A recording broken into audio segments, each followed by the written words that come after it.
आज की कहानी एक ऐसे औरत की है जो अपने पति के सामने दूसरे मर्दों के साथ संबंध बनाते हैं। कहानी के शुरू में हमें निक नाम के एक आदमी को दिखाया जाता है और वो साइकिलिंग करके अपने घर पे आते हैं और घर पे पहुंचते ही उसके वाइफ को दिखाते हैं जिसका नाम लेंडा होता है और वो सीढ़ियों में बैठकर अपने पति का वेट कर रहे थे। तब निक उसे पूछता है कि आखिर क्या हुआ, तुम इधर पे बैठे हुए हो। तब उसकी वाइफ कहते हैं कुछ नहीं, और वो कहकर वो स्माइल करके अपने बेडरूम में चले जाते हैं। इसके बाद निक को हम देखते हैं कि वो अपने कमरे में जा रहे होते हैं, जहाँ से हमें पता चलता है कि उन दोनों के जो रिश्ते वो ठीक नहीं चल रहे हैं। उसके बाद रात को देखते हैं मिलिंडा निक को अपने रूम पे बुलाते हैं और उसके बाद निक को एक ड्रेस चूज करने के लिए बोलते हैं और वहाँ से वो दोनों तैयार होकर एक पार्टी में चले जाते हैं। और उस पार्टी में पहुंचते ही वहाँ पे लिंडा का एक फ्रेंड आया होता है और उसको लेकर गार्डन में जाके शारीरिक संबंध बनाने लगते हैं और वो सब निक अपने सामने खड़ा होकर देख रहे थे। यहाँ तक तो लिंडा भी उसको देख रहे थे और वहाँ पे निक उसको देख रहे होते हैं, फिर भी वो नहीं रुकती। और वहाँ पे वो सब खत्म होने के बाद उसका फ्रेंड जॉश निक के साथ मिलने के लिए आते हैं, जहाँ पे निक जॉश को बोलते हैं कि तुम्हारे पहले उसका और एक बॉयफ्रेंड हुआ करता था जिसको उसने बहुत ही खतरनाक तरीके से मार डाला।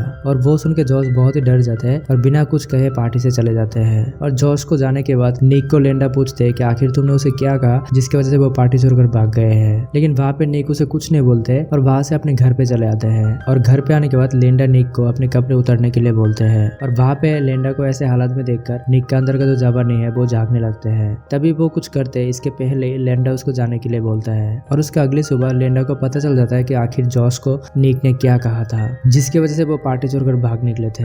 जिसकी वजह से निक के ऊपर लिंडा बहुत ही गुस्सा हो जाती है और कहते हैं कि रात के टाइम पे जब वो डिनर करने के लिए आएगा तब तुम्हें उससे माफी मांगनी पड़ेगी। और शाम के टाइम पे जॉस आ भी जाते हैं और वो तीनों डिनर करने के बाद लिंडा उसको अपने रूम पे लेके जाते हैं। रूम पे ले जाने के बाद वो दोनों भरपूर रोमांस करते हैं और निक वहाँ पे खड़ा होकर सब देख रहे थे। और उसके अगले सुबह निक फिर से और एक पार्टी में जाते हैं लिंडा को लेकर, जहाँ पे टोनी नाम के आदमी से बहस हो जाते हैं। और उसके बाद पार्टी में निक को एक लड़की के साथ डांस करते हुए देखते हैं, जो देखकर पार्टी के सारे लोग खामोश हो गए थे क्योंकि सभी लोगों को पता थे कि निक डांस नहीं कर सकते थे। और वहाँ पे वो डांस देखकर लिंडा भी उसके ऊपर बहुत ही इंप्रेस हो जाते हैं और घर लौटने के टाइम पे कार के अंदर ही वो दोनों इंटीमेट हो जाते हैं। और उसके अगले सुबह निक के मोबाइल पे एक फोन आता है जहाँ पे उसे पता चलता है कि उसके बीवी ने किसी तीसरे पर्सन को $2 मिलियन ट्रांसफर कर दिए थे। लेकिन वहाँ पे उस टाइम पे बैंक पे सारे पैसे ना होने की वजह से वो पैसे ट्रांसफर नहीं हो सके। और उसके बाद निक उस आदमी के पीछे पड़ जाते हैं जिसके अकाउंट में इतने पैसे ट्रांसफर किए गए थे। और आगे जाके निक को पता चलता है कि वो आदमी पियानो बजाते हैं। और निक वहाँ पे पहुंचने से पहले लिंडा वहाँ पे पहुंच जाते हैं और उसके वाइफ को उस आदमी के साथ देखने के बाद वहाँ से वो वापस घर पे आ जाते हैं। और उसके अगले दिन हम निक को देखते हैं कि वो अपने बेटे के साथ कहीं पर जा रहे होते हैं और तभी रास्ते के साइड पे वो रिक दिख जाते हैं और उसके हाथ में एक बुके भी होता है। और जब निक रात के टाइम पे घर पे आते हैं तब घर के टेबल में वही बुके दिखाई देता है, जो देखने के बाद निक समझ जाते हैं कि रिक वहाँ पर आए हुए थे। और वहाँ पे गुस्से में आकर निक उस बुके को डस्टबिन में डाल देते हैं। और उसके अगले सुबह वो दोनों फिर से और एक पार्टी में जाते हैं जहाँ पे रिक भी आया हुआ था। और वहाँ पे कुछ देर बाद निक को लिंडा दिखाई नहीं देता है, जिसकी वजह से वो उसको बहुत सीरियस होकर ढूंढने लगते हैं। और बाद में जाके देखते हैं लिंडा तो उस आदमी के साथ इंटीमेट हो रखे थे और वहाँ पे निक गुस्से में आके स्विमिंग पूल के पास जाके बैठ जाते हैं। और उसके थोड़ी देर बाद लिंडा और बाकी दोस्तों के साथ उस स्विमिंग पूल में बाकी सब आ जाते हैं। और वहाँ पे लिंडा को उस आदमी के साथ देखने के बाद वो बहुत ही गुस्सा हो जाते हैं और उसके थोड़ी देर में वहाँ पे बारिश आ जाते हैं, जिसकी वजह से सारे लोग घर के अंदर जाने लगते हैं। लेकिन हम देखते हैं निक वहीं पर बैठा हुआ था और उसके अलावा लिंडा का जो बॉयफ्रेंड है रिक, वो भी वहाँ पे खड़ा हुआ था। और तभी उसी मौके का फायदा उठा के निक जाके रिक को पानी में डुबाकर मार डालते हैं। और उसको मारने के बाद ऐसे नॉर्मल होकर घर के अंदर चले जाते हैं जैसे कुछ हुआ ही नहीं। और उसके बाद जब लिंडा को वो दिखाई नहीं देता तब उसको स्विमिंग पूल में ढूंढने के लिए जाते हैं और वहाँ पे उसके डेड बॉडी पानी के ऊपर तैरते हुए मिल जाती है, जो देखकर लिंडा बहुत ही चिल्लाती है। और उसके बाद सारे लोग जाते हैं उसको बचाने के लिए, लेकिन तब तक तो वो मर चुके थे।